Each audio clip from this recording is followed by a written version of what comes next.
Конгрес на голема партија вообичаено е настан од голем размер. Такви низ годините беа и на владеачкиот СДСМ, но не и вчерашниот. 26-тиот Конгрес на Социјалдемократскиот сојуз на Македонија поради COVID-19 се одржа во сосема друга атмосфера.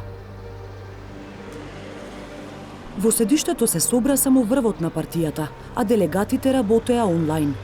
И без гужва имаше тензија, бидејќи само Зоран Заев влезе на Конгресот со циментирана позиција. До последен момент не се знаеше кој ќе биде нов заменик председател на СДСМ, функција што партијата ја воведе во 2013-та и која оттогаш ја извршуваше Радмила Шекеринска. Кандидатката која на крај и беше избрана, директорката на УЈП Сања Лукаревска, пред почетокот на Конгресот не сакаше да зборува за амбициите. Имате ли можеби амбиции за заменик председател? Не. Очекуваме дека Конгресот ќе помине во најдобар ред. Па после изјава. Резервирани беа и другите потенцијални кандидати за втор човек на СДСМ. Имате што очекувате за вашето место во партијата? Можеби имате поголеми амбиции? Очекувам одлично расположение, добри мудри одлуки и добро раководство кое што ќе носи победи во иднина во партија. Денеска зборуваме за избор на Централниот одбор и извршниот одбор. Во одлична атмосфера заврши, така да сега останува да дискутирам.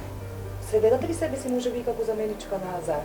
Сметам дека тие процеси не се дискутираат преку медиуми, туку внатре во партијата. Во најавниот говор, за последен пат како владеачки тандем, еден до друг застанаа председателот на партијата Зоран Заев и Радмила Шекеринска. Лидерот прво даде отчет за работата во претходните 4 години и најави нова политика со свежи кадри. Посебен дел посвети на Шекеринска, со која заедно дојдоа на чело на СДСМ по повлекувањето на Бранко Црвенковски во 2013 година. Благодарност до мојата другарка Радмила, што беше моја заменичка во најтешките години кога земјата ја извадивме на прав пат. Продолжуваме заедно. Пред социјалдемократското семејство се нови успеси. Успеавме досега, а сега имаме нова обврска. Повторно да успееме за граѓаните, за државата, за иднината. Додека делегатите гласаа за новиот централен одбор на партијата, стигна официјална потврда дека Лукаревска е наследничка на Шекеринска. Кој е за, ве молам да го крене За зеленото неа законче. гласале 682 делегати и само 2 против. Незината предходничка Радмила Шекеринска пред камерите кажа дека е задоволна од Конгресот. Одлично поминавме и денеска, испративме сите истата порака дека очекуваме и посакуваме све најдобро. Упати и честитки за Лукаревска, но не сакаше детално да каже зошто се повлече од раководното место во партијата. Го кажав моето, мислам дека и на пресконференцијата, мислам дека и од кај вас беа присутни и мислам дека нема потреба дополнително. На делегатите точно им објаснив. Ви благодарам. Дали можеби ќе се повлечете министерската функција? Сите изјави што ги имав, ги кажав. Но набрзо по Конгресот на Фејсбук се појави аудио снимка од дел од говорот на Шекеринска пред делегатите, во која се слуша како таа упатува критики и изразува загриженост за правецот во кој оди партијата. Загрижена сум дека за одредени прашања влегуваме во старата замка или старата опасност. А тоа е да ги затвараме очите од некои проблеми од кои само ние можеме да ги решаваме. Никој друг. Загрижена сум за тоа чувство дека ако си го одмолчиш своето,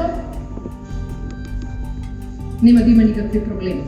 А тие проблеми само се зголемуваат. Како што ненадејно се појави, така и ненадејно ја снема Фејсбук страницата со критиките на Шекеринска од Конгресот. Може би се тоа причините поради кои Шекеринска Според политичкиот аналитичар Петар Арсовски, различните ставови треба да се пракса, а не проблем. повеќе би бил загрижен кога единствените снимки или информации кои би излегле од Конгресот би биле афирмативни. Напротив, тоа го сметам за нормален политички диалог, политичка дебата внатре во партијата. Може би се тоа причините поради кои Шекеринска се повлекла, ние не знаеме во моментот.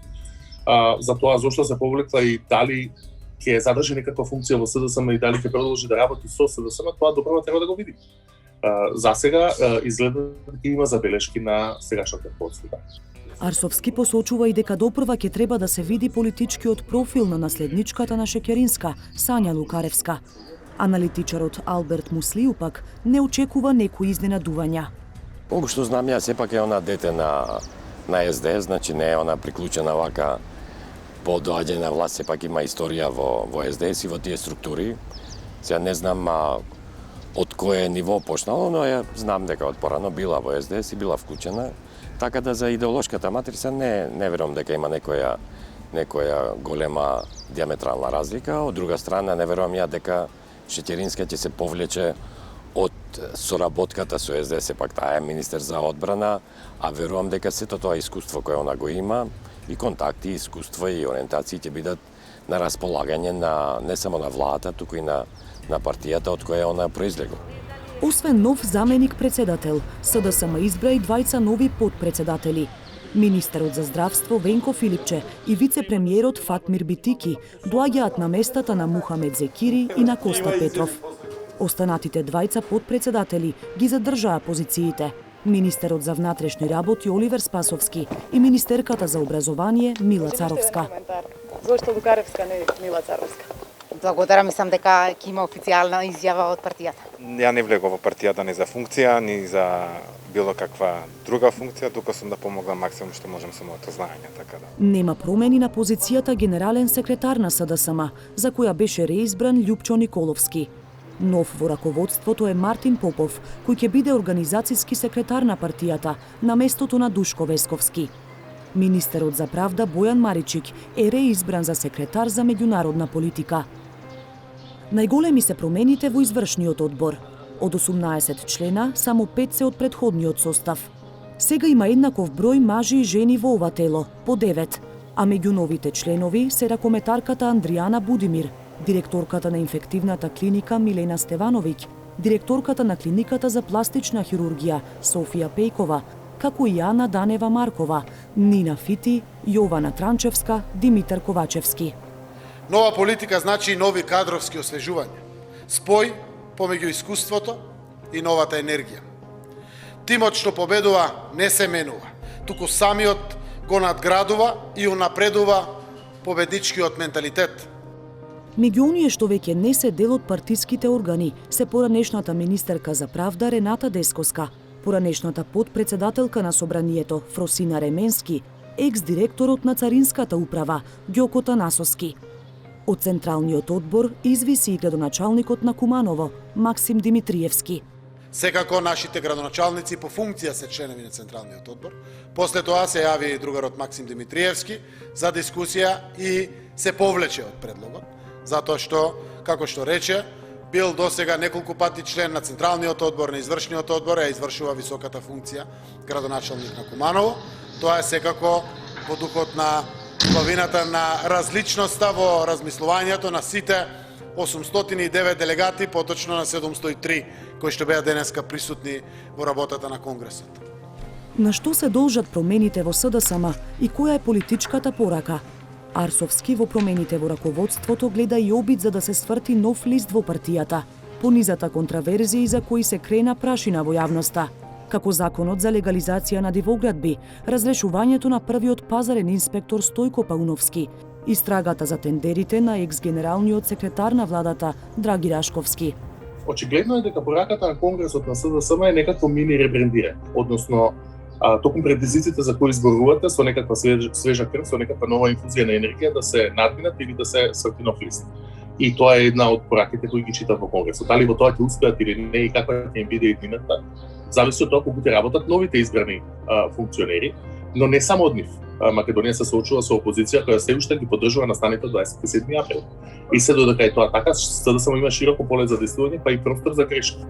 Така што зависи од СДСМ, но не само од СДСМ прогнозата за нивната иднина. Што ќе биде главна мисија и идеал на новиот тандем Заев-Лукаревска? Новата заменичка на партијата не кажа по нејзиниот официјален избор. Не се појави на официјалната пресконференција, а на крајот ги избегна и новинарските екипи, заминувајќи од задниот излез на партиското седиште.